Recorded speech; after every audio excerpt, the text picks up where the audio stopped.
From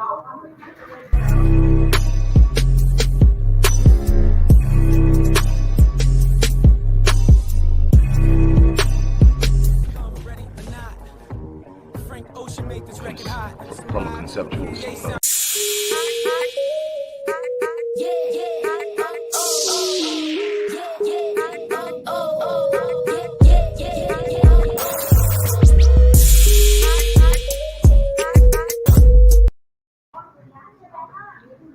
Hello, everybody. Dr. Rick Wallace dropping in. I hope everybody is having a good day. For those of you who are out celebrating Memorial Day, great. Couldn't get in. Well, I could get into the office today, but the problem is that the entire building's AC is off because it's a holiday and nobody's there. And it only took about 5 minutes of being in there before I realized that I wasn't going to be able to hack it. The heat was too much. I was sweating. So I decided to stop by Starbucks. And it was not my intent to do a video here because of the ambient noises, but I remember when I used to do them all the time, and I used to get through it between the machines and the people talking and everything. I did quite a few videos, had some success. I did a lot. Sort of kind of taking me back to my journey and my path to where I am now after having so much happen. So I'm here and I want to share with you, and I want to really encourage you, and I want you to pay attention to what I'm sharing with you here. There's so much going on.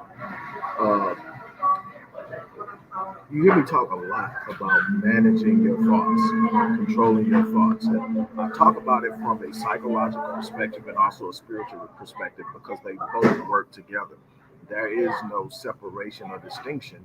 It is a mutual coming together in a set of homeostasis between mental state, emotional state, spiritual state, and physical state. Whenever you are not in harmony or homeostasis in all four of those states, you start to experience illness, mental illness, emotional illness, spiritual illness, and physical illness.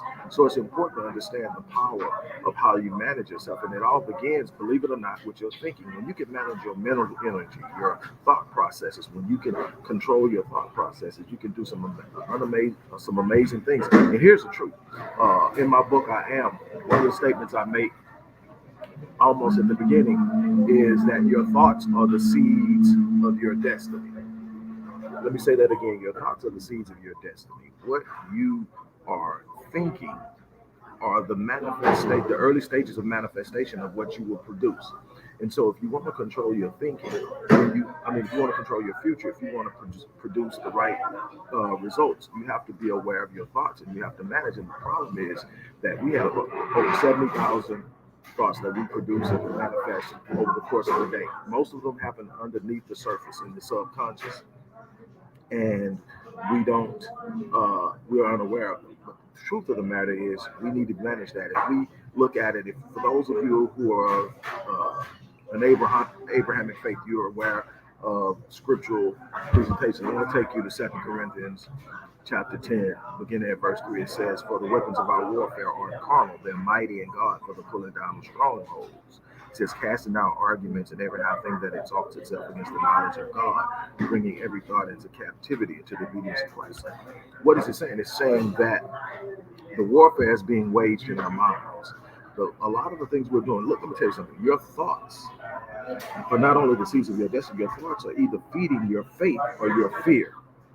And you have to ask yourself, is the way I'm thinking feeding my faith or is it feeding my fear? Is the pressure that I'm experiencing in my life coming from a true experience, or is the pressure I'm experiencing in my life coming from the thoughts that are moving through my head that are echoing in my mind that are telling me it's not possible, the thoughts that are telling me that I can't do it, the thoughts that are telling me here comes another negative experience, the thoughts that are telling me you're not smart enough, the thoughts that are telling me you're not strong enough, the thoughts that are telling me you're not young enough, you're not old enough, you're not mature enough, you're not experienced enough, the thoughts that are telling me that I can't have it. The truth of the matter is nothing can be withheld from me, but I have to be able to manifest it in my mind. I have to be able to confront it and take advantage of every opportunity that's presented to me. A lot of times we are frozen in the midst of opportunities because of the negative things that are going on in our minds. We have to understand that we have the ability to take control of our thoughts. We have the ability to manage our thoughts. We have the ability to replace negative ideas and negative thoughts with thoughts that produce the right type of mindset that will lead us into what we have. And if you are sitting up and you are experiencing a situation where your negative thoughts are echoing in your mind and you're getting these voices that are reminding you of your past, let me tell you something. The worst thing you can do when you're trying to fill out a new vision for your life, or you're trying to write a new vision, or you're trying to take yourself through a new vision in your life, is to start consulting your past to validate the vision. Because your past is going to study remind you of the things that you experienced. If you're trying to do something new, don't consult the old. If you're trying to do something new, don't consult the old. If you're trying to do something new, you're going to have to work from an imagination. You're going to have to create something. And you have to come out of something. You're going to take something that may never existed. I'm going to give you a prime example for those of you who are students of the Bible. And this principle works regardless of what your faith is. I'm just using it because predominantly, no matter where we're at now in our lives, most of us started out Christians. So look, let me explain something to you.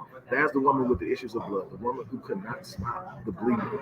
And in that time, it was literally against the law and punishable by death for any woman who was at that time having flows, issues, and things of that nature to be out in the public. But yet this woman in her mind said, I've got to get to this person because if I can just touch the hem of his garment, I don't need to talk to him because if I get too close, then he's going to recognize and they're going to know who I am and I'm going to be in trouble. I just need to touch the hem of his garment. Now, what's important here that most people never get is that she's not consulting scripture. It doesn't exist in the scripture. There's nowhere in the scripture that she can consult that and say, this is what you do in this instance. This is something she has made up in her mind. Her faith has transcended the reality that she's in, and her faith is telling her that if you do this, this is going to be the result. She's literally writing out a new blueprint that does not exist. There's nothing to show it ever happened in the past, but she's believing in it. And it is the faith that co-signs it, because if you look at any miracle that was performed by the person of Jesus Christ, he followed it by saying, your faith has made you whole. Your faith is by your faith. And so what it is now she's moving because she doesn't have scripture telling her. She's moving on the faith and the trust of what she believes. And so she takes action on it. And the power of it is so much she touches the hem of his garment, and out of all the power people around, he felt it. That's the power of faith. That's the power that we possess to move the universe. God designed the universe to respond to faith. God designed the universe to respond to faith. Now, faith comes in multiple ways. Faith can be positive. Faith can be positive, or faith can be negative. What you believe in is positive. Faith is neutral. Faith is what you believe in strongly enough to move you into action. What are you thinking about? What are you believing for yourself? What are you saying about yourself? When you control your thoughts, you control your destiny. So what are you doing? You're taking your thoughts into captivity. You're literally dictating how you're going to think. You're literally managing your moments. Let me tell you something. Most of the pressure we have in our lives, we create because we start believing the negative voices in our head. We start to consult our past about our future. We start expecting and anticipating things to go wrong. And then we sit up and we allow ourselves to be consumed by it at a level that we build this pressure. Then this pressure leads to this fear and this anxiety and this worry. And we begin to tighten up and shut down. It's time out. What I want you to do is start to practice monitoring your thoughts, being aware of your thoughts. Start your day out with thanksgiving. Start your day out with gratitude. You're going to go through some things. Trust me, I can tell you this from personal experience. You are going to go through some difficult moments. They do not define you. How you respond to those moments is what's going to define you. Are you going to fold? Are you going to shut down? Are you going to give up? Are you going to turn around? That's what's going to determine how well you do in this life, not circumventing the struggles of life, not circumventing the challenges of life, not getting around the things that are actually designed to strengthen you and prepare you for the next stage. You get through it by standing up and then writing a narrative that puts you out in front of every problem. People have looked at me and told me, you're in denial. No, I'm living in the future of what I see when I come out of this. I'm already in the place that's going to make all of this worthwhile. I'm in it because I have the ability to create it, and I can manifest it without having to consult my past. Stop living in your familiar past and start writing a new future that is excellent, that is abundant, that is powerful, that is full of joy, and you will start to experience. It doesn't mean that the challenges go away. It means that you have transcendency in overcoming those problems. Look, I'm about to get off here, but I got so much to do today. But hey, look, this is what I want you to do.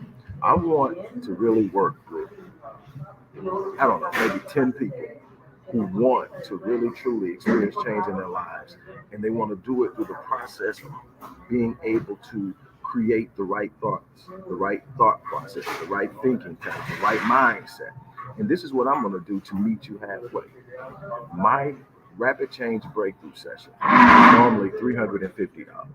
That's for one session. It's the most potent and powerful short-term intervention that I have. And it works unbelievably. What I'm going to do is you get one rapid change breakthrough session. I'm going to give you a total of 5. This is a very limited offer. I don't know how long it's going to be on the table, but I'm going to stop it probably at 10 people. And I want you to be a part of that. So you're going to get, for the price of one rapid change breakthrough session, which is $350, you're going to get 5 sessions. You do the value equation on that. You do the value equation on that. You're going to get to work with me 5 sessions. I want to help you change your life. And it's possible. There's nobody watching this who can't change your life, but you cannot change your life sitting on the sideline. You cannot change your life sitting up hoping and wishing. You have to become engaged in the process of changing your life. This is a great opportunity for those of you who have been looking for an opportunity to work with me on multiple sessions and you haven't found a program that fit your budget or fit what you're trying to do. This is a perfect opportunity. Literally, for the price of one session, you're going to get 5 sessions. And I can tell you that is a great value. You do the math. But anyway, for the first 10 people or whatever, it's a limited offer. For the first 10 people, I am going to honor the offer that's in there. So for one rapid change breakthrough sessions, you're going to get 5 sessions with me. That's a minimum of 45 minutes, and it normally goes over. So we're probably talking about an hour that you're going to get with me, 45 minutes to an hour that you're going to get with me each session.